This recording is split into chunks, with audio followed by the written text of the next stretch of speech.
Bridgette with PotomacBeads.com. Join me today in creating this autumn sun pendant.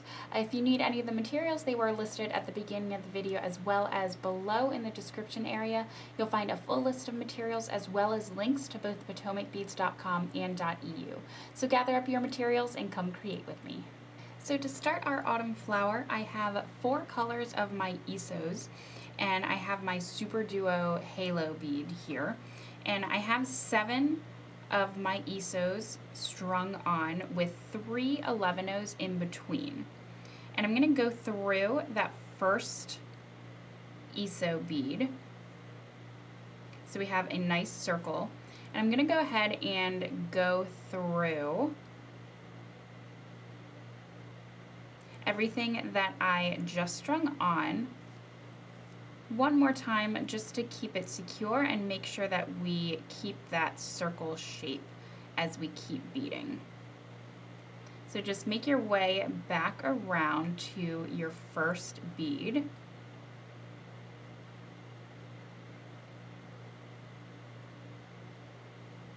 There we go. And this is going to be kind of the bezel for our 2-hole cabochon, or what kind of keeps it in place. So going through, and so I'm back at my first SuperDuo bead with my ISO inside. And once I get through there we go, I'm going to pull that tight. So we have a nice circle here, and eventually we'll put our 2-hole cabochon in, and that'll kind of hold that nice in place there. But for the time being, we're going to jump up into our second hole and work on our second row here. So coming out of that halo bead, I'm going to pick up a 15 and one of my SuperDuo halo beads and my SO that's already in there.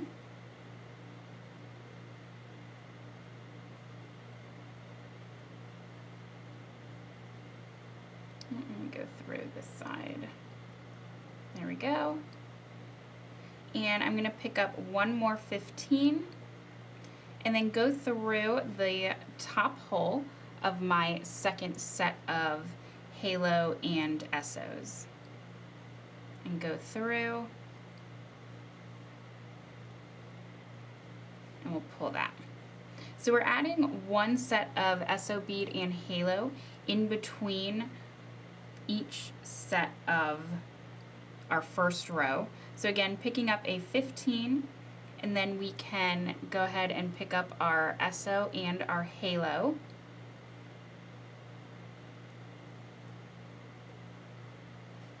And then a second 15, and then going through that top second hole of the first row. So it'll start coming together with the second row, so we'll keep going all the way around till we get to our first bead over on this side. Okay, so I just added on my last of my second row right here. So I'm coming through the second hole in my first row. And I'm going to flip over my piece here because this is where we're going to be putting our cabochon. So I want to jump down. Right now I'm in my second hole here, and I want to jump back down into my first hole. So going through that halo bead and the SO. And so now I'm back on my first row. And I'm going to put in my 2-hole cabochon, making sure that the flat side is facing up. So that'll fit right in there. So coming out of my halo bead, I'm going to go through that first hole of my cabochon.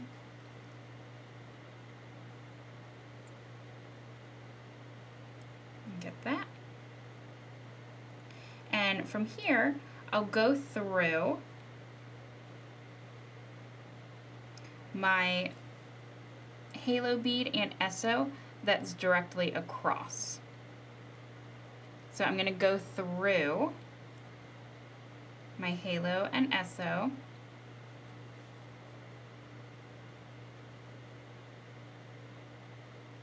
And kind of pull that.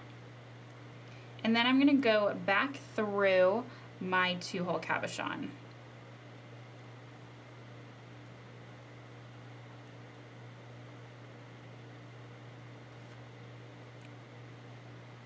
And on this side, I'm going to go through my halo bead and SO that's kind of lines up with the hole.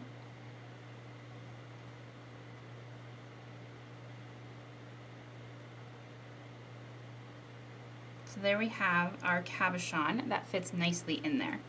Now I'm also going to go through actually a couple times just so that I know that my 2-hole cabochon is secure in there. So I'm just going to go back through my 11s and my ESO, go through just a couple of times to hold that in there. Okay, so I have my cabochon all nicely secured here, and I've made my way up to my second row of my halo and SOs. I'm coming out of the bottom hole of my second row, and I'm going to jump up into the top hole here. And we're going to work on adding our third row. So coming out of that halo and SO, I'm going to pick up my next halo and SO and pick up a 15 and my next halo and SO. We'll kind of let those just fall into place. And I'm going to now go through my second hole of my next halo and SO. So we're adding 2 in between each point here. So we'll do that again up until we reach all the way onto the other side of our circle. Okay, so I just put on my last row of my halos and my ESOs, and I jumped up into the second hole of that last row. And we're going to start putting on our kind of edging here. So coming out of this, our halo and our ESO bead, when it's in the pair, we're going to pick up 8 of our 15-os.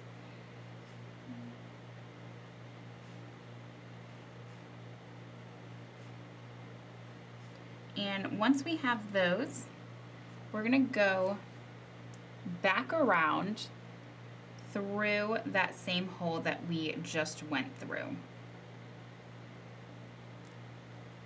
So this will let the 15s go right around that halo. And when we get to the gap between pairs, we're going to pick up a 15, one 4mm round crystal, and a second 15, and go into that next ESO.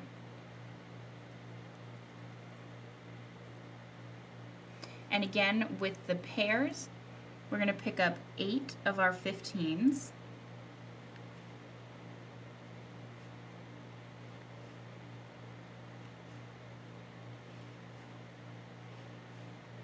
and then go through that same hole that we just went through.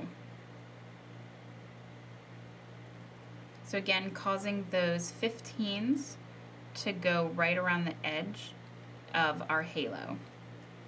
And in between the pairs, I'll pick up an 11 and go through that next ESO.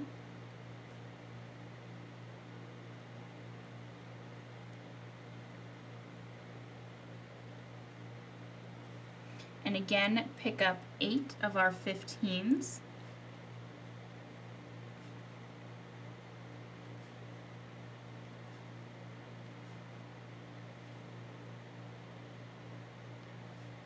And go around into that same hole that we just went through.